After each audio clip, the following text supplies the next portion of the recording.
assuming Rodgers would play as well. Yeah. And so Andrew says he's not practicing today. Mike Tomlin Mike Tomlin talked mostly like Rodgers was in, but this could all be a ruse. Yeah. This could all be a big game. I think it might say a lot. Certainly Rodgers' ceiling is, way higher. But, I mean, I don't know what kind of chances I would put on him hitting it because mostly I think I don't care if he plays. I don't think it matters. Really? I think he's Mason Rudolph at this point. I don't know. The ball is just getting out of there, and he doesn't want to get hit. And so, I don't know. I'm not – the way their offense has functioned all year with him at the helm mostly doesn't really worry me. Does this game worry you at all or no? Yeah. But not because of who the quarterback is? Not because of him, no. Seeing today, I was not expecting Spencer Brown to be available in this game. There was almost no doubt about that in my mind. I hadn't thought a lot about Deion Dawkins having left the game, at least at one point, with a concussion, and he still now is in the protocol and not practicing today. That is something that gives me some pause. Wow. After what last week looked like, with both of those guys out there, again, Brown was, I think hampered by an injury. Maybe Dawkins was too by the time he got back in the game.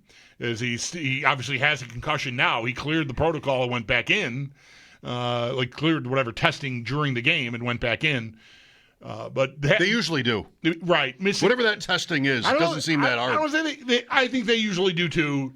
Hairston did not clear the protocol during the game, but yet he's on the field this week in a limited fashion. But in the game on Thursday, he left and never came back. So whatever went in the blue tent, they had to take him to the locker room, and that was the end of his night. But anyway, he's limited. Dawkins isn't available, at least today. And with the way that they had trouble I don't think T.J. Watt, even he's not either of these guys in Houston right now. Those guys, to me, are younger, just better, more dangerous players than Watt is. But he still is a dude capable of making a couple of plays on you. And if he's playing against Tylen Grable and Ryan Vandermark, that could be really scary. There's no hyphen like your guy, Van Pran Granger. Yeah, right. But there's still a Van. That's right. How do you feel about the Bills on the road these days? Well, these losses... It's hard to feel good. It is hard to feel good because that is what the playoffs, of course, are stacking up to be. You're going somewhere unless too strong, a miracle? Miracle might be a little strong, but I'm not... I'm definitely expecting them to be a wild card team at this point. So that's probably at least 2 road wins, not counting the Super Bowl. Okay. Neutral. Mm-hmm. What is going on the road? Like, to me, I was on with Filipponi today in Pittsburgh. It was recorded. If you want to hear it, you got to find his show on Friday in the first hour because they have the day off, but he just sort of taped some stuff. All right. But Atlanta, Miami, Houston, all road games, all for the offense, mostly a disaster. Yeah, horrendous games. Allen getting pounded the whole night or day, whatever. They did win in Carolina very easily. And at the Jets. Also before that, easily. at the Jets. Yep. But what are they on the road of late? 1-3 in their last 4. Atlanta, Carolina was an easy win, Miami, and then Houston. Is that a thing for you? Like, so we maybe are taking some solace in they might not have to go to Arrowhead. They might not have to go to they might have to go to Baltimore, but whatever. Mm-hmm. Like, there's not sort of the daunting road possibilities there. Unless, say what you want. This is debatable. Denver, New England, Indianapolis could all be. Yeah, I said at one point in yesterday's show, somewhat matter-of-factly, I'm not trying to be hot-takey guy, but maybe it is a hot take. I would rather go play on the road in Denver, in New England, in Indianapolis, than play a home game against either the Chiefs or the Ravens. But what if you don't have, I don't want to get hot-takey I know I'm myself. not going to be able to pick those opponents, but it's like the top doesn't scare me.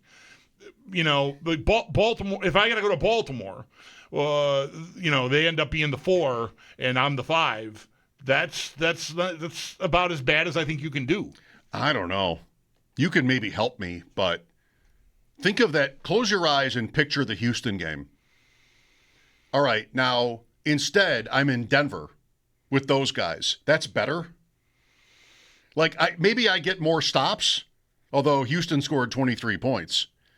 But I don't know if the Colts are different for this or even the Patriots, but I'm not blocking Denver, I think, with this team. Andrew asked me, what is a bigger concern about the Bills' offense? And, have at it here. Is it receivers getting open or pass protection? Protecting Josh? I said the line. Because these games have looked like they can't hold up. Allen is just like constantly in a blender. Yeah. And are the Bills really going to go to Denver and master that? I don't know. I mean, that's a ways off. That's not this week. If it ever happens, even that could be 2 months away. But Denver, who did I just watch them play? And the Benito and the other guy were just like constantly wrecking the offense. What game was that? They were wrecking the offense. Kansas City. Was the Chief game? Yeah. So I don't know. Like that is what could be out there, and maybe we like that because it's not the Chiefs. Yeah. Well, and I'm the idiot that thought they would handle the Houston's guys. So I might be guilty. Like, really roll it all the way back. What is saying I'd rather play those teams on the road than host Kansas City or Baltimore? It's based on what I still think is going to be right. But it starts with, what my preconceived ideas were about these teams and those teams at the top. So I don't want to assume that my line is going to be that way every time they're faced with a real challenge. I was really shocked that it went as badly as it went in Houston. And then also shocked that they didn't have any kind of a reasonable pivot to like something else. And I just can't believe that they'll go through the rest of this season and get to potentially that kind of a matchup and just try to block with 5 guys again. All the time, like they did against Houston. So I want to have some faith that they'll figure out a pivot and, assuming health, that those guys will play better. Those Brown and Dawkins are excellent players. They had a terrible night. And Brown was, again, hindered. So I'm still more, I would say, my answer to your question that Andrew posed to you would be I'm still more worried about the downfield than I am up front. And I might be mistaken in doing that, but I think like recently, and you're smart to point out, it's not just this Houston game, but to me, Atlanta was them not being able to handle the blitz, which the result was the same. Allen in a blender, I like, is a good image. It's just spinning around and like just not knowing where to go. Let's leave the blades out of it. Right, but that wasn't so much them getting one-on-one matchups, just getting your head kicked in. That was creativity and not knowing who was coming and not being ready for that. And that's a different thing. Not that some other team can't do that to you too. But I still want to. I think the line has been the better unit all year and even year over year for the Bills than their receiving core. I couldn't possibly disagree with that. So I'm going to hope. I'm going to expect that reverts to form. Here is a counterpoint, because I am too. I'm going to hope with you. At Pittsburgh, Bengals, I don't know, maybe Hendrickson plays, but they're if you can't handle softy. That team, you're close up shop. But you have to beat the Bengals. Right. 3 of the next 4. At Pittsburgh, at Vrabel, at Myles Garrett. Oh, you better be right. Because if you're a team that can't... And the Bills have been so lucky. Dawkins is great. Brown has been great. Interior has been fine. They never get hurt. So you've got this run of, 50 games or more where the Bills' offensive line is not an issue. Yeah, because even before they reformed, when Morse was still the center and McGovern was the left guard, they still that unit played every snap. Right. We didn't complain about this when Morse was here. There is never an issue there's not been an issue up front. This with Brown and Dawkins both this year, this week, and then what's happened in Thursday and other times this year is the first time in 3 seasons they've had any kind of a crisis up there. Okay, so what I'm about to say though is just setting it up. Their line has been super stable and very good, if not great, for a long time. What does everybody say? The continuity. They're the same unit all the time. They're healthy. It's been really nice for them to have that.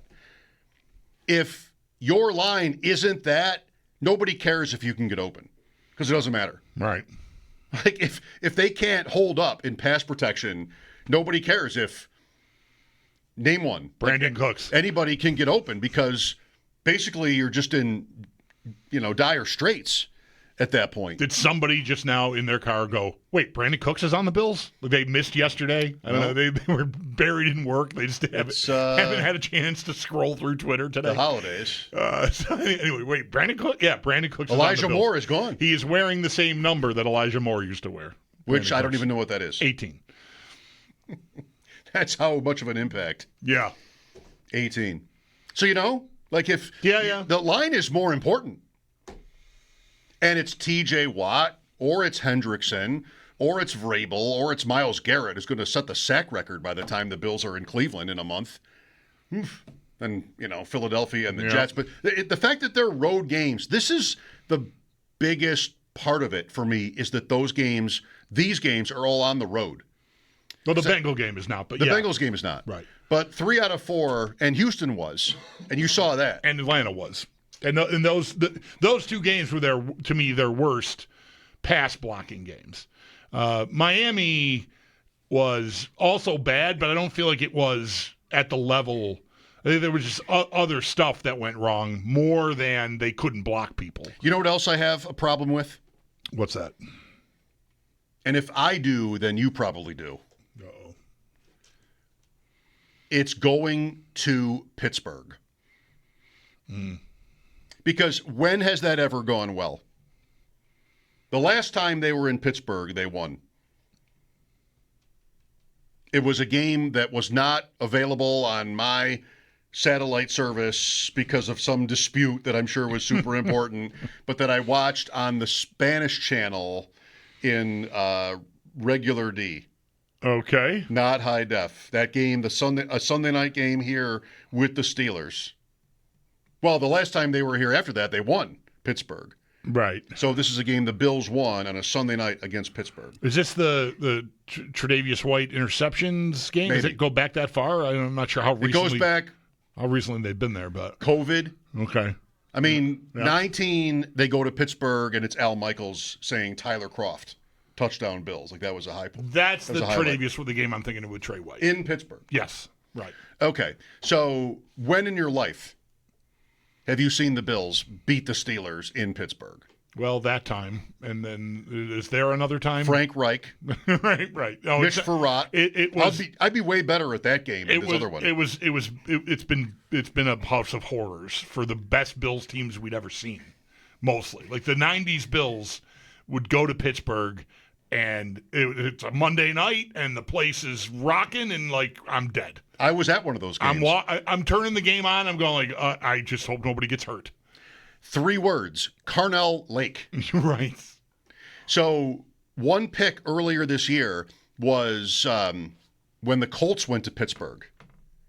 And what did I say? Something like, Daniel Jones is going to run through the tunnel and see all that yellow and completely crack.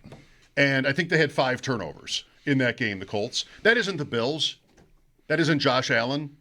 But I just have not – basically all I'm saying here is I have a hang-up when it comes to Pittsburgh because I sort of took my cue from you over the years when it came to this.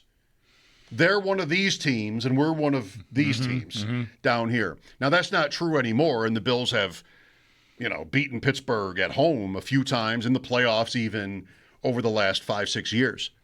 But I have a little bit of a trauma. Yeah. How many times have they won there? Once, twice? There is only, I'm looking at it all time right now, and the only time in Allen's career that they played there is the game in 19 that you were thinking of with Tyler. It was a Sunday night game. Tyler Croft. And they won that game 17-10.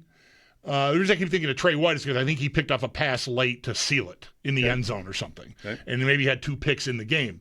I guess I could easily click on the box scores. But the last 4 times they've played, including the playoff game, the games have all been here. Right. So Allen only has the one experience there, and it's before they were really they made the playoffs in 19, but that was not – the next year is when they really graduated to – the status that they've enjoyed for the last 5 seasons plus now. The only question is, does that matter to you?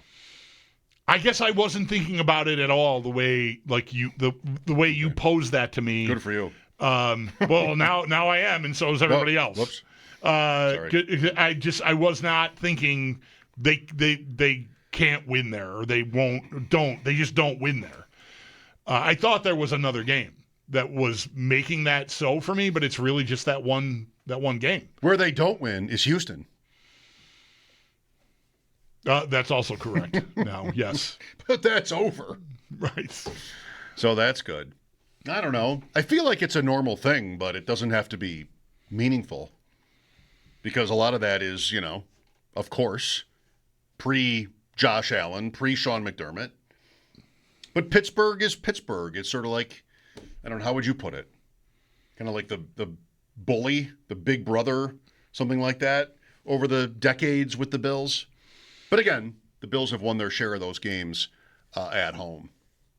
So we will not be on tomorrow or Friday, unfortunately, to ramp everybody up for this game. We will be on after the game, so that's good. Today, Travis Yost will join us, talking Bills and Sabres. Also, Sal Capaccio. The Sabres are in Pittsburgh, too. At the Penguins, 7 o'clock tonight, 6 o'clock pregame. Paul Hamilton will join us then. The Steelers, from Warren Sharp, have not scored more than 7 points in the first quarter in their last 61 games. Mm-hmm. Almost 4 seasons, they have not scored more than 7 points. Go for 2 once. Get this monkey off your back. At least one time, get in, and then go for 2, and maybe you get 8 out of it. And then the streak is over. No, then it would just turn into they haven't scored more than 1 touchdown in a first quarter. I guess there's no way to score 2 touchdowns and have it only be 7 points or less. I don't think that's how it works. All right. So that's something to think about, too. So start fast, Bills. I guess they or not. Shouldn't have to. Whatever. Just get up on this team and just end it early. That seems likely. Travis Yost, Sal Capaccio, Paul Hamilton. Maybe we'll hear from you. 803-0550 is the number.